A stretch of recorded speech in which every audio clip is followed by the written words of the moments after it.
Okay, so we are recording. And I don't know that we need anything else except to introduce Faith. So we are thrilled that you're here with us, Faith.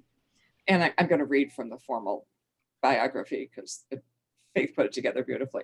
Originally from New York, Faith graduated from Wellesley College with a degree in sociology.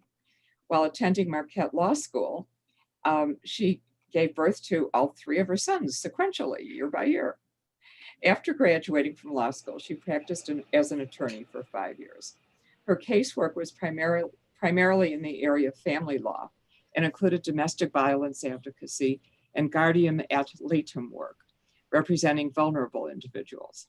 She became interested in investigations and was encouraged by a number of colleagues to look into a career in federal law enforcement. Never one to pass on a dare, Faith took the test for the U.S. Postal Inspection Service after a law enforcement client challenged her to do so. And a year and a half later, she got a call asking her to report to the training academy in 2 weeks.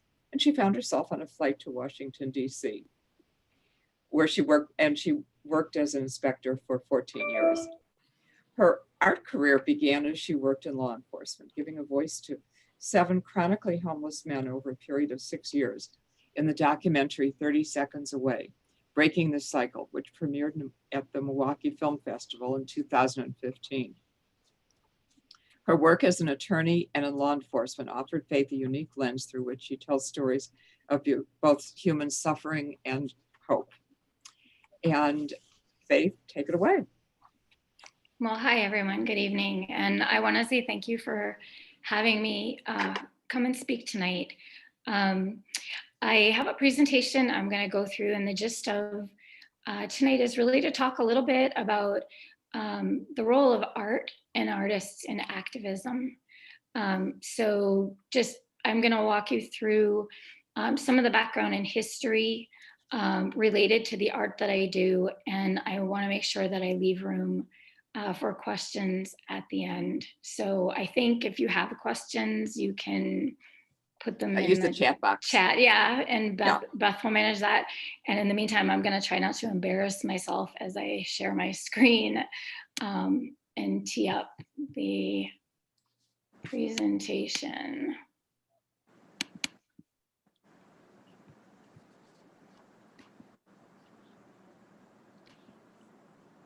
Can everybody see that? Yes. Yep. Okay, beautiful. So the theme for tonight, Broken Windows and Beyond, is about art activism and social reform.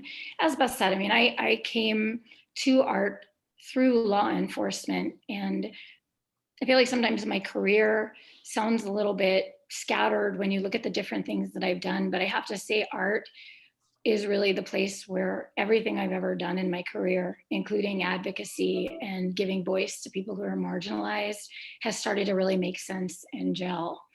I built an installation earlier this summer that's actually installed right now at a facility called No Studios in Milwaukee. It's an art and filmmaking hub run by John Ridley, the Hollywood director, who is originally from Milwaukee and created this space where social activism and art and film all kind of collide. And I installed this exhibit, which is about broken windows policing. You know, when I look at what's been going on in this country this year, the thing that sticks out in my mind is how divisive and divided as a society we've become. And it really spoke to me earlier this summer when I was watching the protests going on about George Floyd's death. And I woke up one morning thinking, broken windows, broken windows, broken windows. And I want to explain the theory of broken windows policing, which is something that I not only learned, but I also taught when I was in law enforcement as part of a community policing effort to try and reduce crimes in our communities. In the early 1980s, broken windows was a theory developed by social scientists George Kelling and James Wilson. And their theory was that if communities address even small signs of disorder like broken windows, that somehow it would empower neighborhoods to do a better job, strengthen their communities, and somehow deter more serious crimes. And what ended up happening was this theory, it sounded great, but there really was never any evidence showing that it worked. And what happened in the 80s was that a lot of police departments looked to this theory as sort of a foundation for police policy. And in the 80s, where a lot of modern day policing policy was developed around broken windows policing, the theory was really misapplied. And what ended up happening was basically, and I look to New York City as a classic example, under Rudy Giuliani, it became, let's look at graffiti, let's look at, you know, people who are smoking marijuana in public, loose cigarette sales, panhandling, and really in a lot of marginalized and a lot of low income and minority urban communities, what ended up happening was people were getting over policed for really minor stuff. And instead of actually deterring larger crime, what broken windows policing served to do was create a wedge between police and the community they were there to serve. People began to mistrust and fear the police instead. And so you ended up essentially with what we look at now and say, well, we have two systems of policing. You know, when we go to the suburbs and we see police cars driving by and people think, hey, they're the police to serve and protect us. You get a very different response as police in many inner city communities. And I credit that unfortunate response to a lot of the broken windows policing that began in the 80s. Broken windows evolved over time. And if we look at Mike Bloomberg's stop and frisk policies in New York City, that's a classic example of how the fear and mistrust began to blossom and seed and grow and kind of start to span generations at that point of people who were afraid of the police because they couldn't walk down the sidewalk without potentially getting accosted and asked to show ID and being searched. We call them Terry stops. And it led to a lot of profiling and frankly, a lot of abuse of discretion and increase in complaints about police misconduct. But really, if you think about it, it went into place because Bloomberg put it there. So it was essentially sanctioned systemically. Even though this theory was unsupported, it staggers me sometimes how many generations this has gone on.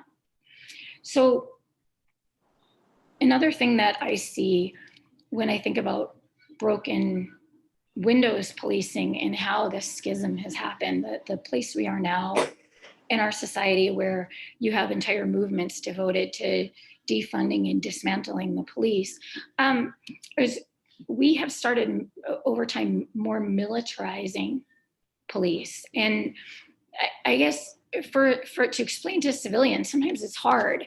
You know, my police training, we were taught how to do building entries. And when Columbine happened, and we had to revamp the way we did tactical building entries, every police department, every officer in any law enforcement agency in this country was retrained. So I put that out there because I want to come back to that later and say, so we know it can be done, that when you have a method of doing something in policing that is glaringly insufficient to meet current needs, we saw with Columbine and with the retraining for tactical entries that it can be done. But what's essentially happened is as we've militarized policing, what I translate that to is, if you think about police knocking on your door, let's say, you know, your car was broken into and your neighbor calls the police, and the police would drive up and they would knock on your door. Well, if you're a suspect in, let's say, a drug crime, and I go to the Breonna Taylor case as an example, no knock warrants, who knocks at your door or not, how they enter your home, what uniforms they do or don't wear, what equipment they carry, what they drive, all go towards the militarization of policing. And there's been an increase in that in response, I think, to more and more violent crime in our communities, rather than essentially going after the root of what's causing the crimes. What the police have done is put more resources into building like a paramilitary structure where you see police now in tactical gear and helmets and riot shields. And it's very different from the way policing, I think, was intended and the way it used to look. And what ends up happening now is community policing might mean something different wherever you go. Typically we think of community policing as people know the police in their neighborhood. They're not afraid to call the police when they see crime in their neighborhood. And a lot of community policing efforts are really aimed at engaging with neighborhoods, engaging with citizens, and building programs that are targeting prevention of crimes by engaging the community. And it's very inconsistent when you compare that with the militarized law and order approach that we've seen in some of our cities. When you show up to something and your police are in riot gear, they're not approachable. That's not necessarily presenting a face of a police organization that communities would feel comfortable reaching out to or interfacing with. And so I go back to like the root of broken windows policing and the flaw in the theory is that we've been seeing these failures for years. And they've really, to me, what started my path on this exhibit is that I saw them really coming to a boiling point this year in ways that I think none of us could have imagined. Some of the notable cases that we're all familiar with, Michael Brown and Ferguson. I point out just a couple of things about each of these cases that jump off the page at me when I look at the fact that Michael Brown was unarmed. He was actually fleeing the police. What was he suspected of? Stealing a pack of cigarillos and pushing a store clerk. Okay, so I don't want to go overboard and say it was a non-violent crime. It was. He put his hands on someone, but how that scenario happened left a man dead over a pack of cigarillos. Eric Garner, loose cigarettes. I go back to Rudy Giuliani's focus where he said, police, I want you to actually go forth and stop people for selling loose cigarettes and for graffiti. In 2014, Eric Garner died during a police interaction that started because he was selling loose cigarettes. Philando Castile case in Minnesota. This was horrific. He was stopped for a broken taillight.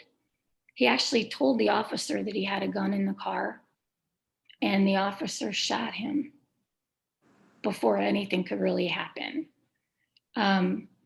George Floyd, obviously, I think was probably the most egregious example of what's wrong with the way our communities are policed right now.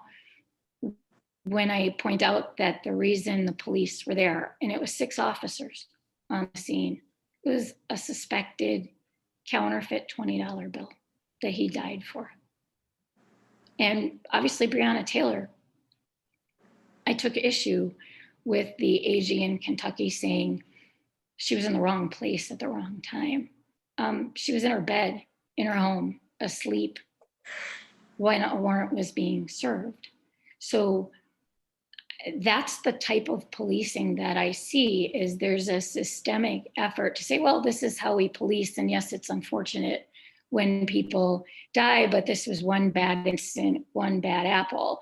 And I really feel like a lot of the protests that we've seen in some of our cities are activism at its finest, where people are saying, no, maybe this shouldn't be how we police.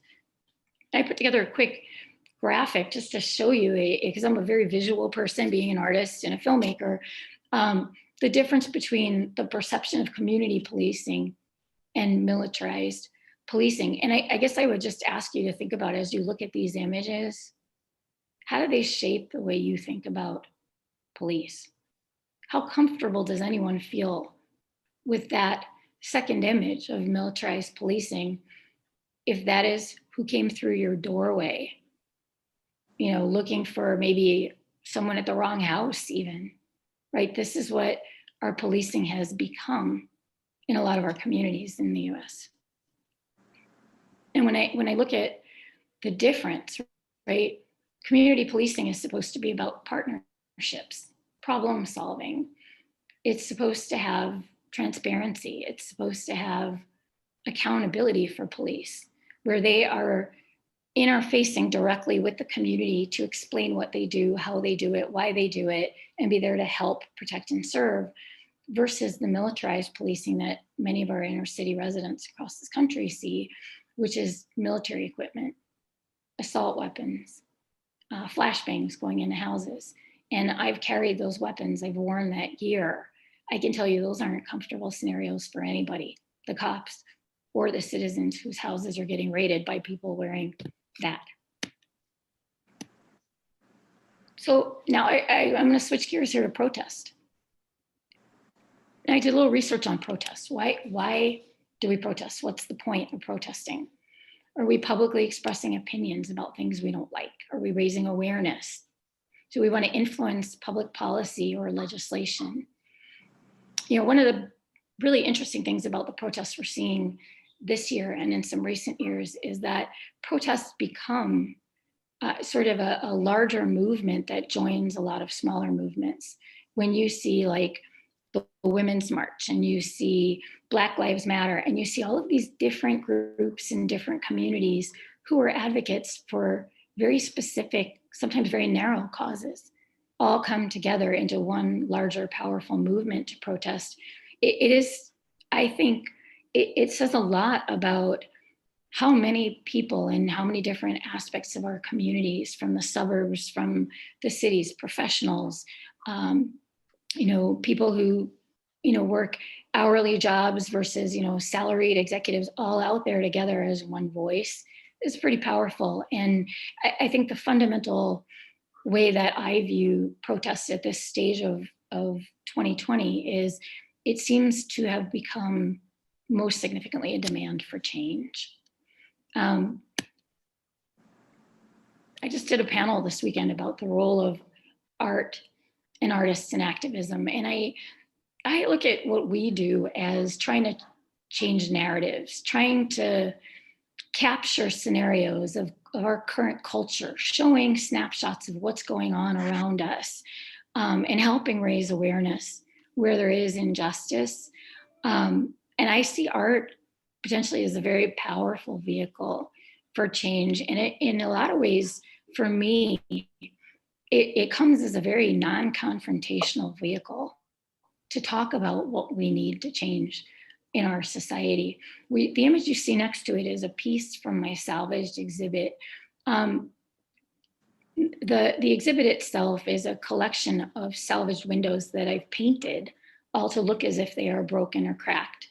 And I've been conducting interviews with people from all different areas of all different communities. I've talked to activists in Miami, in New York, in Milwaukee. I've talked to psychiatrists. I've talked to attorneys. I've talked to medical doctors and nurses, people who work in emergency rooms and mental health facilities.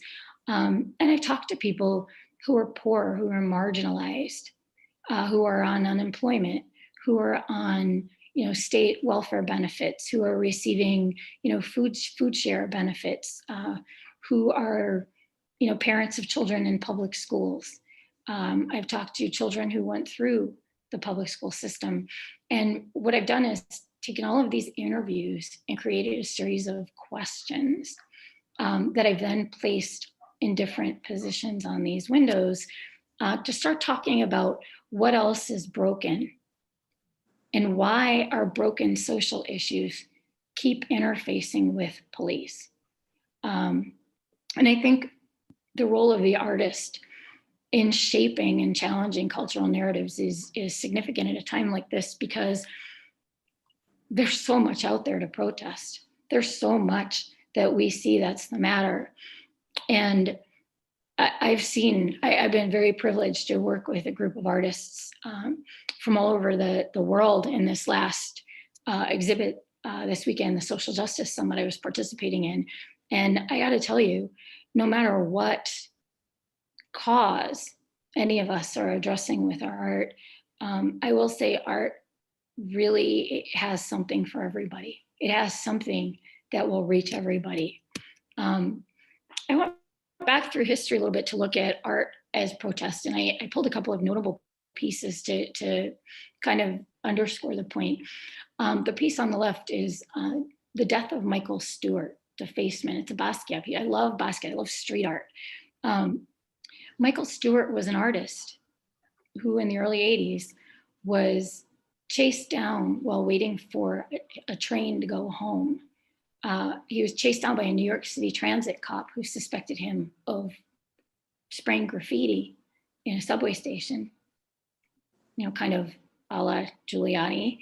And Michael Stewart ended up getting beaten so badly by this whole group of New York City transit cops that he died 3 days later. And Basquiat's piece was intended to protest the death of Michael Stewart and kind of to point out back then in the early 80s, that which we are seeing now kind of on steroids, which is a petty offense like graffiti, someone suspected of it, ends up getting beaten to death by an entire group of police officers. And so that was Basquiat's way of saying, I do not accept this. I memorialize this moment. I protested and I want people to remember it. And the piece on the right, Banksy is another one of my favorite artists, Flying Copper. I would point out in this piece the contradiction that you see, the smiley face, and then the automatic weapon that the police officer is holding. And to me, that illustrates perfectly my point about what's wrong with modern day policing, that it is so contradictory to try to have the police be community minded and officer friendly mode while we have police walking around on our streets and entering people's homes with automatic weapons. There's another piece, a film that I don't have up here on the slide, but it was in the Milwaukee Film Festival the same year my first documentary came out. And it was an interesting film. It's called Peace Officer. And I would encourage each and every one of you to take a look at it if you're interested in the issue of militarization and how it applies to modern day policing. Again, it's called Peace Officer. And I had a chance to meet the filmmaker. It was an interesting story in that a guy was a sheriff, I think in like Utah, and developed a tactical team, SWAT response. Like when I say tactical entries, it's like SWAT team is how we know that. And he developed a tactical squad response, trained the team while he was the sheriff. And some years later, his daughter was actually being held at gunpoint, like a hostage situation in a domestic violence by his son-in-law. And his son-in-law ended up getting shot and killed by his own tactical squad using the techniques that he taught them. And the entire film explores how we have militarized law enforcement and how when you're dealing with civilians in a democracy, how militarization really is a painful place to be. And he kind of traces the evolution of it and talks about the disparities and impact that the militarization has had on people in poor and underserved communities. So this is a very interesting piece.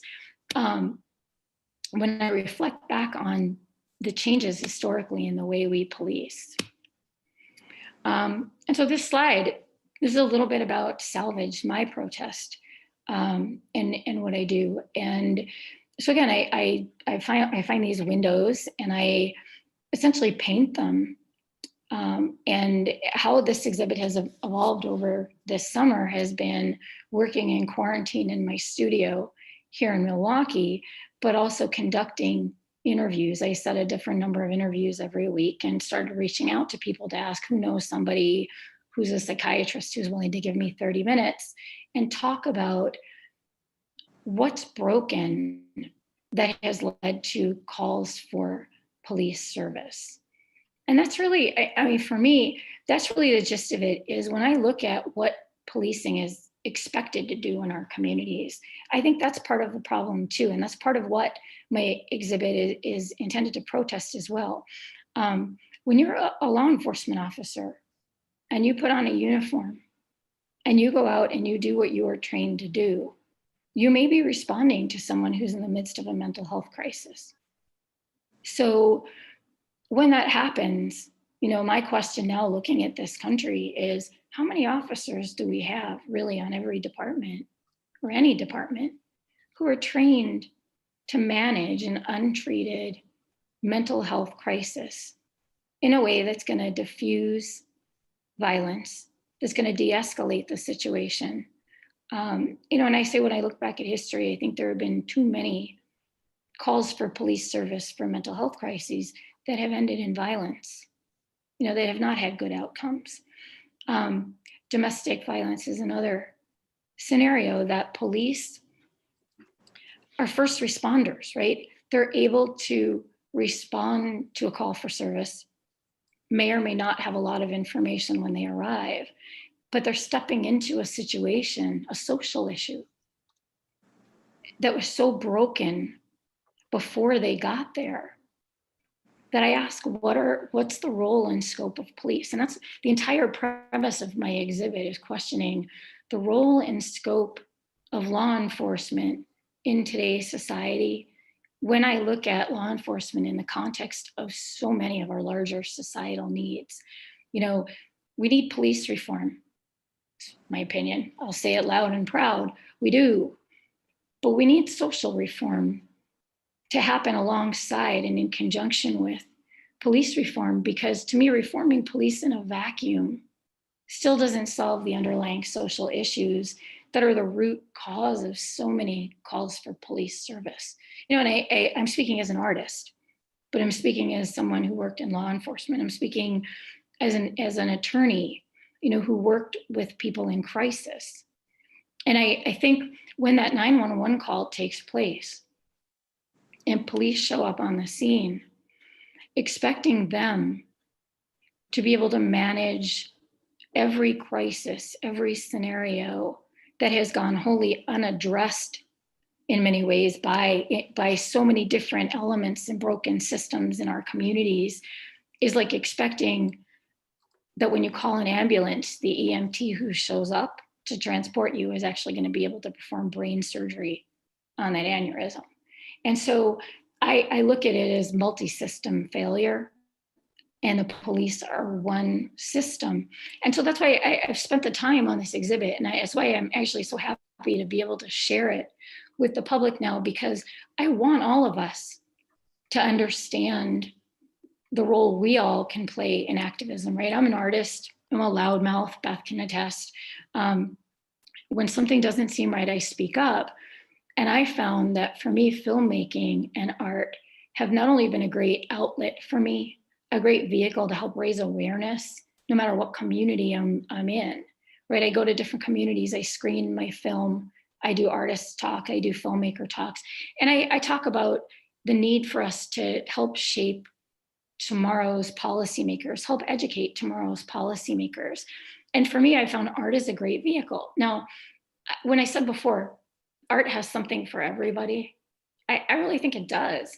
And to me, anyone who's interested in art can find ways to use art as a great non-confrontational conversation starter about issues. I do it all the time when I go in places and I say, yeah, I used to be a law enforcement officer. Some people, their hackles will go right up and they will back away slowly. But when I come in and say, this art is about this topic, this piece is about that issue, people can talk about art and eventually segue into the issues. And so I feel like in a group, like especially NCJW, like I'm a member in the Miami chapter, and I love all the activism that I see. Beth keeps us informed about all the stuff you guys have been doing in the Chicago area, and I see it happening all over the country. And that's where I say, like, smaller groups making up one larger group that can join with other groups and actually create this huge wave of activism and huge movements, because they're all working towards social equity, racial justice, whatever the cause. I feel like, for me, art has a huge place in that, not just as a means of documenting what's going on in our current society, but also as a means of getting different groups to engage, and open up. And I feel like anyone who likes art, who has the capacity to look at a piece of art and say, I like it, I don't like it, this is what I like about it, this is what I don't, I would encourage everyone to take a look at the different protest art that's out there over time. I historically go back, look at Basquiat, look at Goya, look at any artist who interests you and find how they engaged about current topics, and maybe use that as a means where each of us individually or together as groups can help raise awareness and start conversations with other groups in our communities to find those commonalities. So these are some of the questions that I asked. This is my last slide, and then I'm going to stop talking and start taking some questions here. But I looked at, with this exhibit, it was interesting, some of the perspectives that I got. I was talking to police officers who said, well, why doesn't anybody ask what it's like to be us and walk into communities where nobody wants you there? To get out of our, we could be sitting in our squads in a city and people will shoot at us because we wear uniforms. People spit on us and disrespect us, and yet we're expected to be like this or like that. So I turned those into some questions. I talked to a young man who said, do you know how it feels when I walk out of my house and I step out on my porch, and at least twice a week, some cop is out there telling me to put my hands up against the wall and he's searching my pockets. Like, I can't even go out on my porch without someone acting like I did something wrong. And I haven't done anything wrong, but it's the color of my skin, the neighborhood I live in, and I can't help any of that. So who's gonna change this? I talked to teachers who said, wow, I have a lot of students who have single parents, and I wish I could find a better way to support them because their kids are home alone in the afternoons because they have to work. And maybe they're, essential workers, but I'd like to try to find a way to give them better homework support, but I'd like to see our schools do it so that we teachers aren't always doing this out of our pockets. So questions about literally everything from mental health to nutrition factored into when I looked at the totality of calls for police services. And really the question behind my questions is, what causes crime? Because if we are not, as a community, as a society, looking at what causes crime holistically and asking our systems how we can better help address the things that cause crime, as I said, it really, to me, puts police reform in the context of much wider social reform in terms of all of our social programs that are in silos and failing people in our marginalized communities. So that is my art, that is my truth, that is my activism. And I'm done talking. Let's take some questions. Oh, thank you, Faith. You've given us a wonderful perspective on putting everything all together.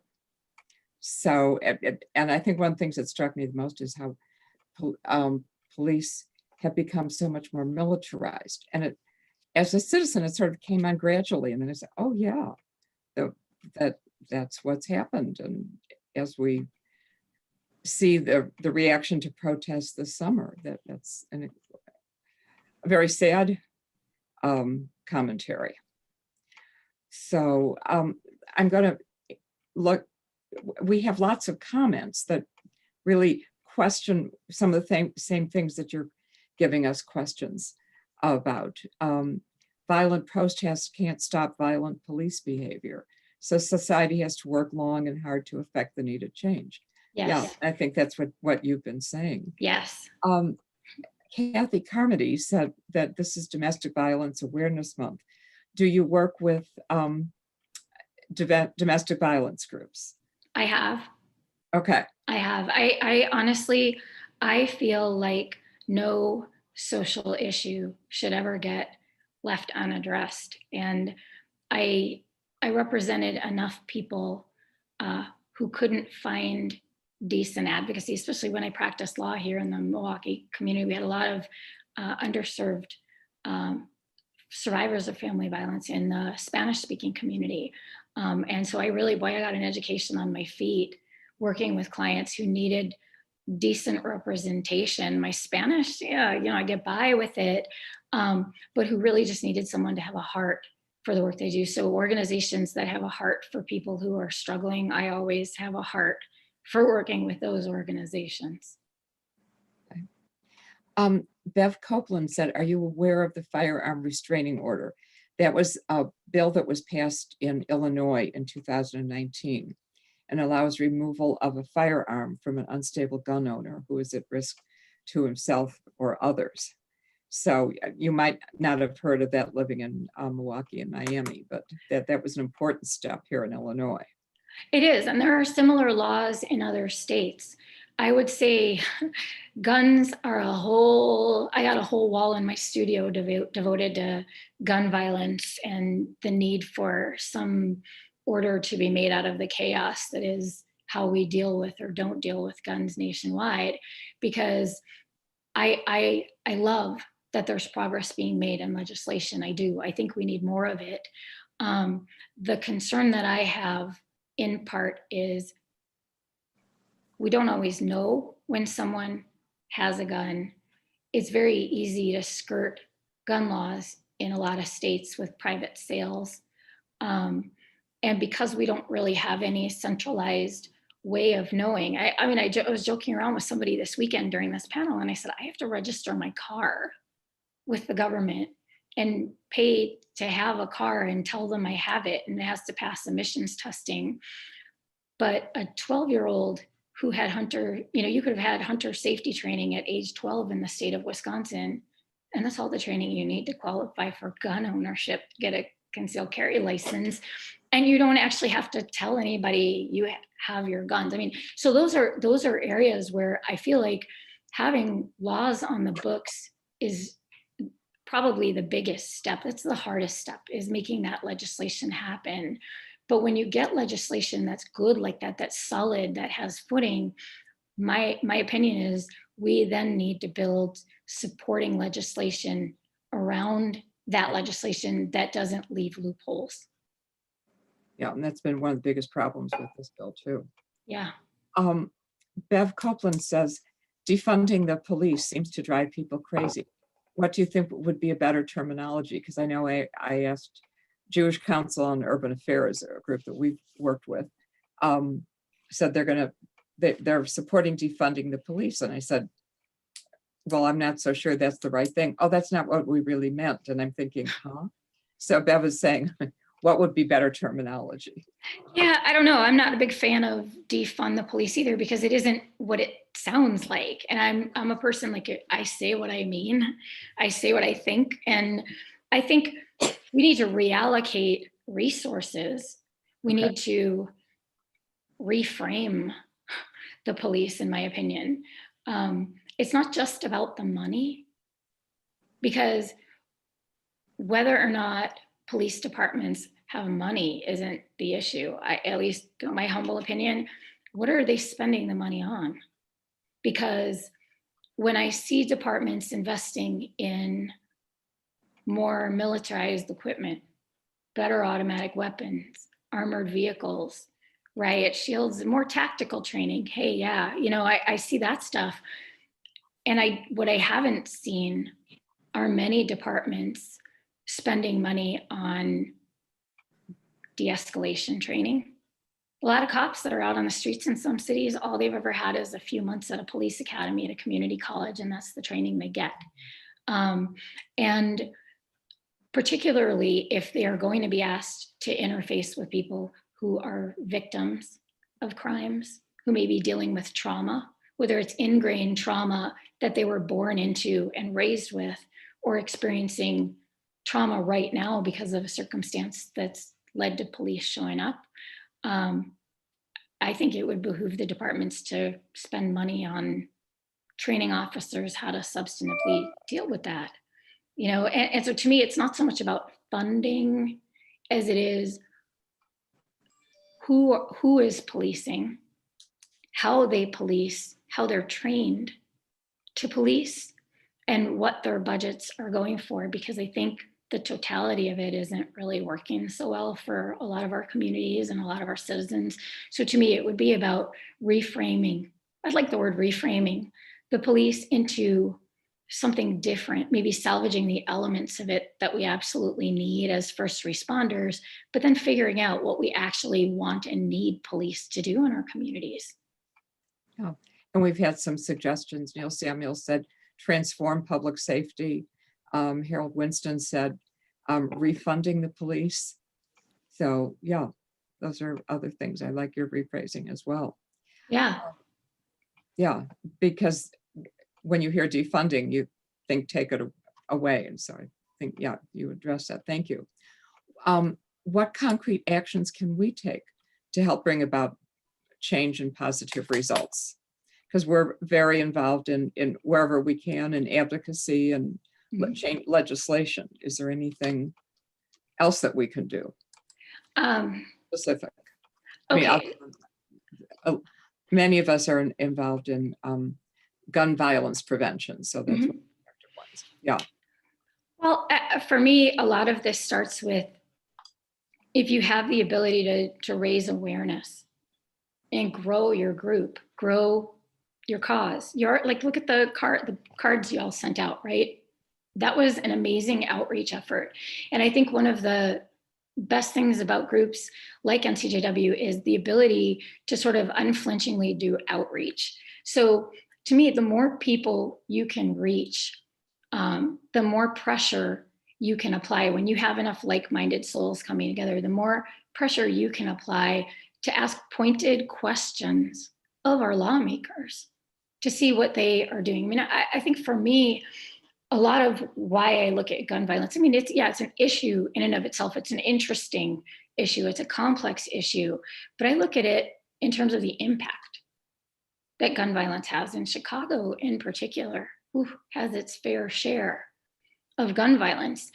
And we've done studies across the country in cities. They appoint committees, commissions, Office of Violence Prevention, like at a very localized level. Sometimes they get tunnel vision and they're looking at sort of a microcosm. I would say with the power of an organization like NCJW, benchmark across the country and look at your different chapters in different areas and see what's working. Where you have less gun violence, look at what's happening in those states, in those cities, and see if you can apply some, well-aimed pressure in whatever form that activism looks like that works for your group. I mean, you all know the power that a group with a voice has to change things for groups that don't have much of a platform or a voice. And I think your reach gives you the ability to amplify the message substantially. Thank you. Are you familiar with any police departments that are making successful reforms? Yeah, there are some, and it's baby steps. I think wherever it takes, there's one in particular, and I don't know why, but Camden, New Jersey just popped into my head. I would have to look and I'll send it to you. Where that's what Adam Lisberg said. Yeah, and so that's one that comes to mind in terms of community policing. There are programs around the country. When I look at the issue of violence in and of itself, there are programs around the country that have been having a modicum of success. And it actually gives me a lot of hope as a civilian now, these interrupter programs, where specially trained groups of civilians are essentially first responders to do interventional work to see if they can diffuse and deter a situation before it erupts into violence. Now, that said, it is very specialized, because I've heard people say, like, oh, why don't we send unarmed responders to domestic violence calls? To me, anytime there's a word violence involved,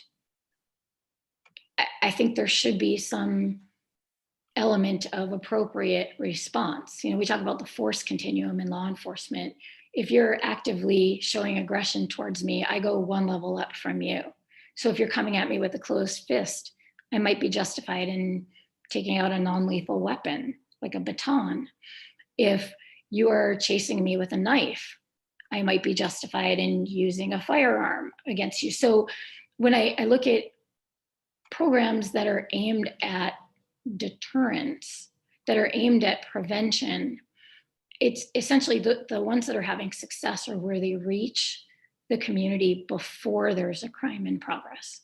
And so these violence interrupter programs, I think Milwaukee might have had one a while back that I was reading about, but there are some cities that have been using violence interrupter trainings and programs that have, as I said, I have seen some modicum of success. You know, and that's where I say, like, success is also relative, right? I think you could look at Milwaukee, the homeless outreach team that they started here in 2010.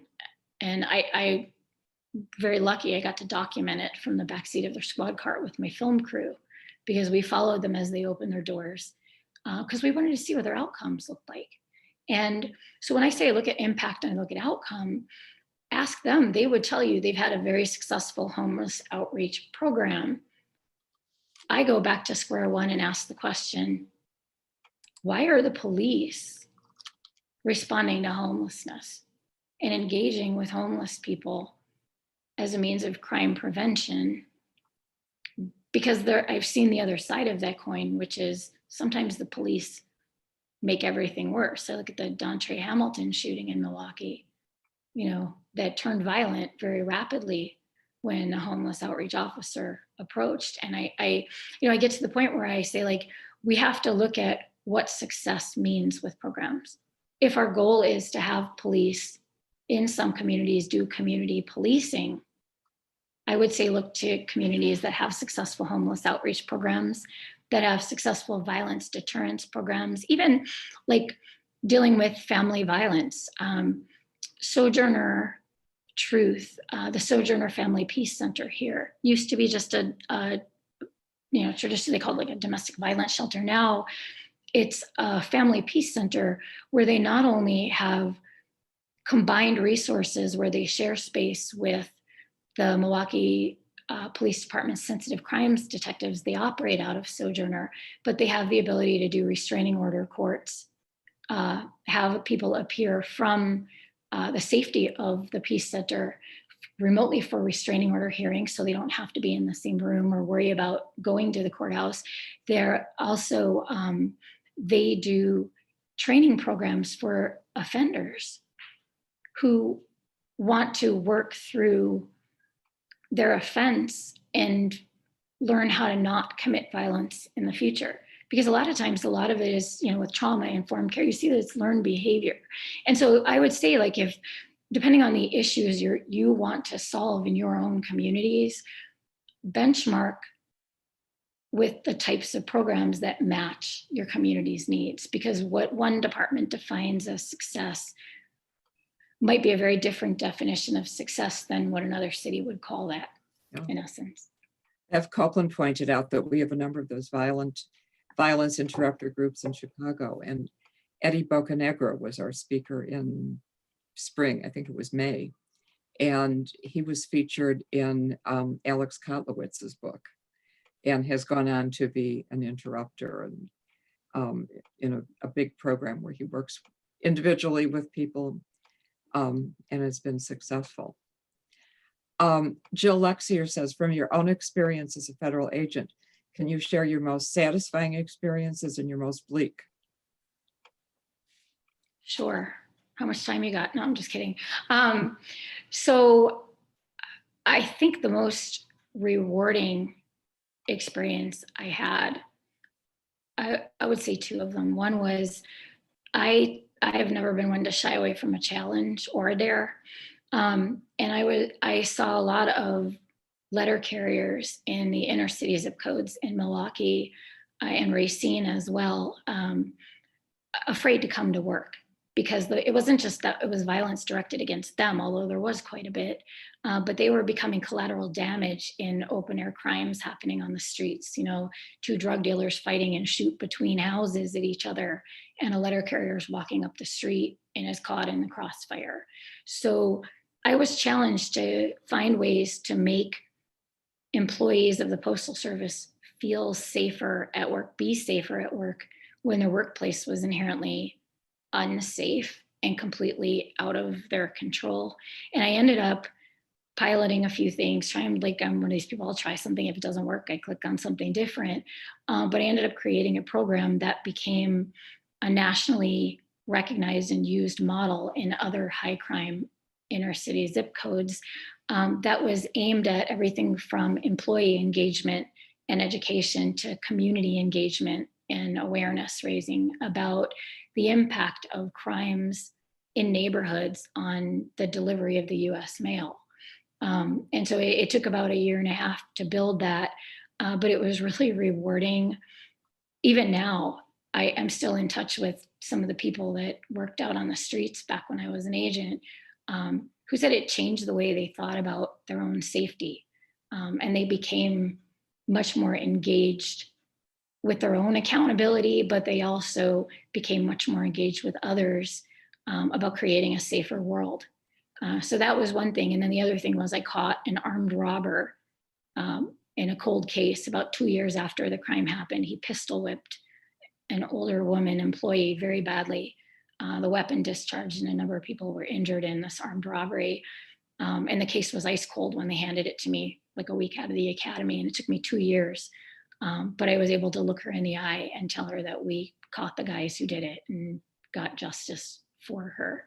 And that was, I would say that was probably the most rewarding thing, was being able to look at someone who was so traumatized by this crime and tell her it was okay to sleep safe at night, that we caught him. So, Wow. and the most awful ones, I don't think those are fit for polite discussion. I would say one of the worst was, I was chasing a guy and ended up getting jumped and beaten, and his mother, who was, I think, almost 80, also jumped me and bit me. I have a scar right here on my wrist from it. But it was probably one of the first days in my career. It wasn't the only day, but it was one of the first days in my career where I actually wondered if I was going to be able to go home and see my kids that night, or if that was curtains. So, Yeah, that's pretty scary. yeah. Mary Weinberg says, do you think there should be federal funding of the arts under a Biden administration? I always think there should be federal funding for the arts under any administration. How to tie it together with law enforcement and some of the things you're doing, I think that's behind the question. Yeah. So because I'm an out of the box thinker, and I think, Beth, you can probably attest to that better than anyone. I actually have been thinking about ways to do it. There was an artist a number of years ago who was interested in environmental issues in New York City and created an artist's residency for herself with the New York Department of Sanitation that became like a lasting residency. And I'm all about like public-private partnerships. And I do think that art has a place anywhere we want it to. I'm not even biased as an artist when I say that. But I actually have been thinking about ways to try to create an artist's residency for myself, because to me, artists are all about what opportunities are we going to have next. And I've been trying to think of how to do this for next year, to create an artist residency with a police department in a way that could help use art to bridge the gap between police and communities. Because like I said, art is the best conversation starter. It's so non-confrontational sometimes to talk about art rather than police or citizens or why people hate each other. And I actually have been talking to a friend of mine who runs an arts nonprofit, because this is not what I'm great at, is trying to figure out how to put this stuff together. I'm learning on my feet because I'm still emerging in my artist career. But I think that having police departments and artists interface could only produce something unique and good. I don't see a downside in that. I think artists have the ability to bring a different lens and help amplify perspectives and voices. So whatever the roles would look like, I feel like art could actually help a lot of our public agencies do a little better with the public and have an open and exchange of perspectives through art. Sounds like, yes, like almost common sense. Judy Green asks, to what extent is the type of personality drawn to policing as a career contributing to our issues with policing? Would attracting other personality types make a difference, and is that possible? You know what? Thank you for making that point.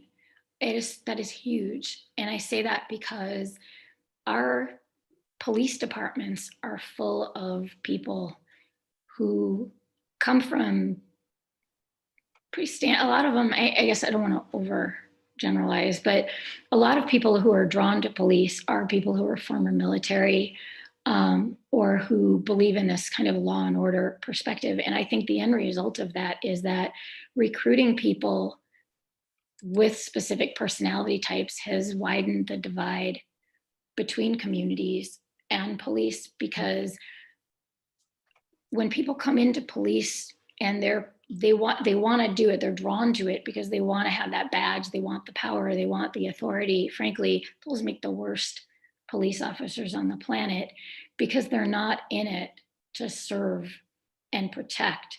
If they come in it and they see people as less than, I mean, John Ridley said, that the true meaning of social justice is the ability to see ourselves in other people. And I live that. I lived that as a law enforcement officer too, but I worked with a lot of the big personalities, the big egos, that they thought that badge gave them the authority to treat people however they wanted. And I believe that if we were to widen the net that we're casting, looking for people to serve and protect our communities, we would find a lot of different people who are much more suited to policing the way a lot of our communities would probably speak up and say they would rather be policed. Do we need people who can respond and address crimes? Absolutely. But do you know that in all the years I served the community in law enforcement, it was a rare occasion when I had to draw my weapon, actually thinking that I might need to use it, because one of the first things I learned, and I had great mentorship from someone actually on the Milwaukee Police Department who took me under his wing, was how to talk to people.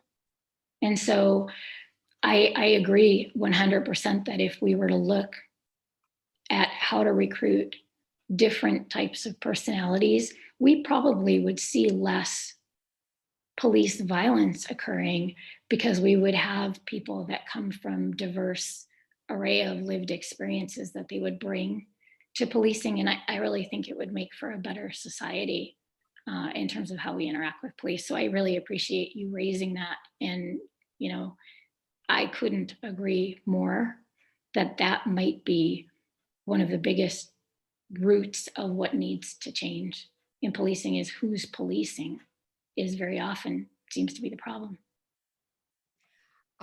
Kathy Carmody said there's a story about it, an NPR story about an artist residency in Philadelphia's Attorney General's office. So something to check on. Thank you, Kathy. Thank you. Yes. Yeah, and very things I think you'll follow up. Merle Gross asks, how broad is your definition of art? Does it include writing, or is it just canvas, paper, physical images? Oh no, art is the spoken word, the written word, music, performance art, visual art, digital art, canvas, paper, all of the above. I think art is very, very much what we make it. It's funny, I never really identified myself as an artist when I called myself a filmmaker all those years. And when I kind of branched out and started doing visual art a couple of years ago, one of my friends, who is quite a talented fine artist from Iran, said, no, Faith, you are an artist. Look at your film. Of course you're an artist. Why would you say you're not? And it really reshaped my own perspective about art, to put myself in a category as an artist, as a filmmaker. So let me tell you something, working and immersing myself with artists the last 2 years, I would say if you think it's art, it's art. Okay, good definition. Okay, we have two related questions. From Mary Weinberg, I think for this to happen, talking about changing a police force, police have to develop a sensitive side, be sympathetic to LGBTQ people. And then Kathy said, Carmody asked, do you believe in diversity and equity training can work. So I think those are related. So to the first portion of that, yes. I think the more diversity we see in police departments, the more compassion we will see towards people in communities that are diverse. I think you can't say, well, we are policing in primarily Black communities, or we're policing in primarily Hasidic Jewish communities, so we'll stick a couple of people who look like the people they're policing on and we'll say we're diverse, right? No, to me, that's tokenism. It's who they are and how they are rather than what they look like, because not every diversity classifier is something we can openly see on people. And so to me, the compassion in the way we police, it's not there in all officers. It's there in some. I would say every department has great, compassionate officers. And the other side of that spectrum is every department has racist, bigoted, homophobic, authoritarian officers. And so, yeah, I think the more the pendulum swings to the compassionate side. Now, the question is, can you teach people compassion? Can you teach people? You can teach people how to work with victims and survivors of trauma. You can teach people skill sets. You can teach them what to do. Gary, come on down. You can't necessarily change who they are. So I guess I asked the question of, do I think we need more equity and racial justice and types of training for police officers? Absolutely.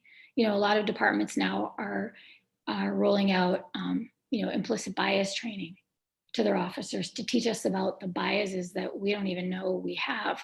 But because I step back and look at the bigger picture in the context of wider social needs and the need to really reshape what police do, my question is, do we think an implicit bias training will work on people who are inherently racist?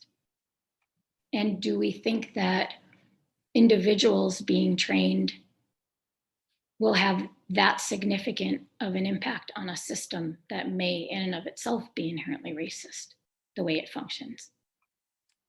So questions and answer to the questions, but I do think those are questions that we as a society have to address, because if we just look at giving individuals, I used the analogy the other day, one officer doing something wrong, and right away police departments jump out and say, well, he's a bad apple. Well, when more than that happens, when this becomes, there are more incidents, or this isn't just an isolated thing, well, is it the barrel that has a problem? And I think if we were to step back and say perhaps the orchard is diseased, what do we do with that? And to me, the answer is you can cut down the trees for firewood, get rid of the apples that are diseased, and reseed and try to build an orchard that's healthier than the one that you just had to take apart. But I really feel like continuing to address one bad apple or throw away one barrel isn't going to fix the orchard. So when I hear about, when I get questions about, training on bias and racism, I would just say, if your belief, which mine is that the system is inherently set up to function exactly the way it does function, and it's racist kind of on its face the way it is, what do we do about that? Do we bandage what we can, or do we find the source of the hemorrhage? And that's going to look different, I think, in every community. Thanks. Where'd it go? Jill Lexier said, have you experienced any anti-Semitism? Yes. Okay. So lots of opportunity there for all sorts of training as well in the Yeah, body. there are more Jewish police now than there were years ago. But I still think there's a fundamental disconnect in some of our communities. And frankly, a lot of the people that I worked with a lot of really nice people. So if I had duty and it was Rosh Hashanah, or, we had a violent crime that happened on Yom Kippur, or, whatever. And I'm not going to pretend I'm super observant. I'm not, but I always tried to respect the holidays. And so I would ask my team if someone could cover, and it was no different than, me taking their, robbery or assault calls on Christmas, if something happened. And so I felt like it was something people didn't really necessarily understand, but I had the misfortune of working with a small town, northern Wisconsin police department, where I swear the police chief could have been like the head of the KKK or something, with some of the things that came out of his mouth. And it was so, and what was even funnier at the time, I mean, funny, not funny, was that my agent in charge, my boss, was a Black man. And the two of us drove clear across the state of Wisconsin, to deal with something. We get this guy who is just a complete, backwards person in terms of his thinking. And I think after 10 minutes of being completely insulted, offended, and just, repulsed by everything that came out of his mouth, we went about our business and got out of there as quickly as we could. Both of us afraid for what would happen if that traffic stop happened on our way out of town in our unmarked squad, because we got the feeling that was just the lay of the land up there. And it was a very uncomfortable feeling in modern day society to actually have to tuck in the chai that I wear around my neck, or make sure I didn't have any symbols showing, and here's my boss going, well, what am I supposed to do? It's not like I could paint my face white on the way out of Dodge here. So I think law enforcement has some evolution to do, even in responding to crimes that involve anti-Semitism. A lot of times they don't even understand that the symbols are anti-Semitic or why they're offensive. And that's where I start to find it systemically problematic for citizens, because when that stuff happens, it should get the same response as any other hate crime, no matter where it happens. One comment and one other question, and then we'll be able to give you the whole chat box. Merle Gross says there just isn't much in the way of psychological tests. So, we're still we're a long way from all sorts of things, including how do we sort them out? Bob Schwartz asks, can you identify the most important original source issues that create acts of police violence, such as mental health, drug use, unemployment, child abuse? Is there? I would say one of the main common denominators is poverty. Okay. The more poor a neighborhood, the less opportunities people have. I would say poverty is the root cause of so many of the social problems that evolve into violence, because being poor doesn't just mean in this society anymore that you don't have money. If you're poor and you live, let's say in the inner city somewhere, and your school probably doesn't have enough resources to go around. So the quality of education isn't as good, which means eventually the opportunities that are available to you aren't as good. I think someone was saying last week on TV, we're sick and tired of being sick and tired. And I think that stems from, I think, that sense of inequity that comes hand in hand with the, disparity in treatment that people of color see in our underserved communities. So I credit a lot of crime as being rooted in poverty, because it kind of leaches into everything else. When you're poor, you don't have access. You don't have access to transportation. You don't have access to jobs, education. You don't have access to, health resources, mental health resources. And I think from an early age, the people that I have met and spoken with and interacted with who are raised in poverty describe a very denigrating experience, a very dehumanizing and denigrating experience from go. When you're waiting in line to get free breakfast, free lunch, you're waiting in line, somewhere to get some type of benefits, and the way people are treated. I'm not saying poverty directly causes violence, but I think the end result, the impact of poverty has a lot of outcomes that are violent, in essence, because when you're poor, there doesn't seem to be a consistent way to support people out of poverty. And what ends up happening is everything sort of festers, and look what you end up with the types of trauma that people are growing up with in our cities and the types of violence. So Merle Gross says she thinks Bob was asking about roots of police violence, and what you're saying is so true about. Well, and that goes back to it though. Police inherently, who polices is a root cause of police violence against citizens, right? Can police adequately police in neighborhoods they don't understand?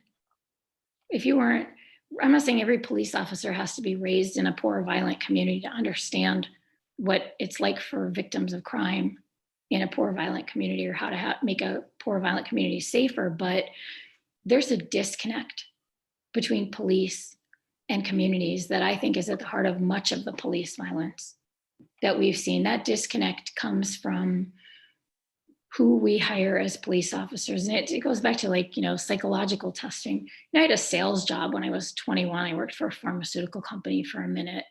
And I had to go through all this psychological testing to get hired for a sales job.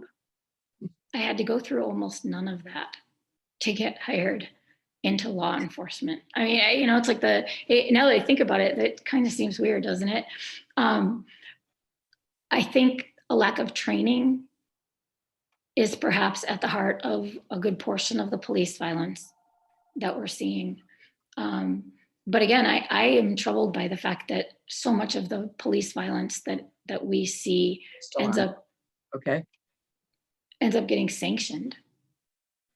When we have a justified shoot, maybe justified legally, but a lot of it sometimes doesn't seem very morally justified to us as we're watching as civilians. And I think because police officers lack accountability, because we as citizens don't always understand their due process and what that looks like, but they're entitled to due process.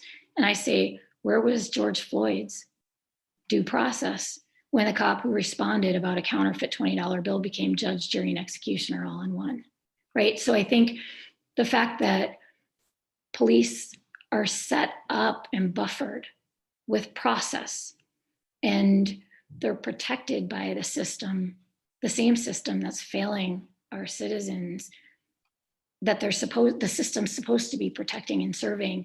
I see that as a root cause too, is that it's not just about accountability, it's the laws, it's the regulations, it's the due process rights that officers are entitled to. It's who they hire as police, how they train them is kind of the next level of it. But I think when we look historically, a lot of the cases of police violence, there might be a common thread that maybe some of these people just shouldn't have been hired in the first place. They didn't have the right personalities for it. You can blame it on they're doing what they were trained to do, but I believe that argument didn't really work when the Nazis tried that either. It becomes a question of moral accountability. And so to me, I think the problem is in police violence is essentially the police are being hired and brought in to respond to things that they are inherently escalating in many ways. And it's the who, it's the how. But I think until that element of flawed policing gets fixed, we'll probably see more violence. I hate to say it. But our final question is from Kathy Carmody. Where do you see your art heading these days? Anywhere it takes me. Okay. I enjoy using my art to raise awareness, to go out into communities and share it, whatever that looks like. And it's interesting because this pandemic has really changed the way we as artists interact with people. I'm used to going to an auditorium, going to a medical school or a nursing school or a community group, and showing clips from my film, or speaking at conferences where the room has a bunch of people in it. And here, all of a sudden I'll Zoom. I'm like, well, I better start taking better pictures if I want people to actually see what this looks like. But I think as long as there is human interest in human issues, I think you'll probably see me somewhere in that direction. I love using my art and sharing and learning from communities, and then going back and teaching other communities through it. And it's all a journey. I don't know where my journey has always taken me. I just am happy following the path to see where it goes. Yeah, that's terrific. I want to thank you from everyone for giving us a human and personal approach to everything. Certainly when I think that you majored in sociology, this is putting everything all together. Between the art and understanding people, and working with cops and being able to share with everyone. So we're supporting you in every way we can. Thank you. When I send a summary, I'm going to put all the resources together so people can look at your salvaged exhibit even more, including the lyrics. We were talking about the lyrics from South Pacific. You've got to be carefully taught. I'm going to include those too, because we were talking about that for another exhibit. So thank you so much. Well, I want to thank you guys for having me. I hope you take something away from this, and I'm grateful for all the activism and advocacy that NCJW is doing. And so that, I want to thank you for letting me be part of that. I want to. I'm looking at all the chat, all the thank yous. So we'll go on with that. I have a couple of announcements to make. Rhea Swider said that November is the NCJW Gives Back initiative, that NCJW is collecting non-perishable food items for food pantries. And this month their donations are going to go to the ARC, the Niles Township Food Pantry, and the Nuestro Center. And there's a link that I'll send on the NCJW site for people to drop them off. They're at people's houses, so we didn't want to publicize it lots of different places. And also our next city salon is going to be Strangers to Sisters. The Sisterhood of Salam Shalom is bringing Muslim and Jewish communities together, one person at a time. So it's going to be a real interesting discussion. So I think our awareness is raised, and this continues with all the other programs that we've had. So we will go forth and share. So thank you so much. Good luck in your exhibits and your upcoming work. Thank you. And can keep it up. Thanks a lot, guys. Take care. Thank you, Faith. It was fantastic. Thank you, Beth. Thank you. Take care, all of you. Be safe. Bye-bye. You too. Thanks again. Thank you. Terrific, another terrific program. Yeah, we're just thrilled. Yeah. Beth, Yes. can you send me a copy of this presentation? You've got Yeah, it's being recorded. Yeah. So I will send that. we should make these recordings available. Oh, they are. Yeah, they are. On the NCJW website? They're on YouTube, and I will find out from Melissa how to inquire. Yeah, it'll take a day or so for Melissa to get this up onto Fabulous. YouTube too, but they're all available. somewhere out in the ether there. Okay, well, I don't know why we can't have a link to them on their website. I'll get them from, yeah, that's a good point. That's a real good point. Okay, we will do that. So thank you so much, everyone. This is terrific. We'll see you next month.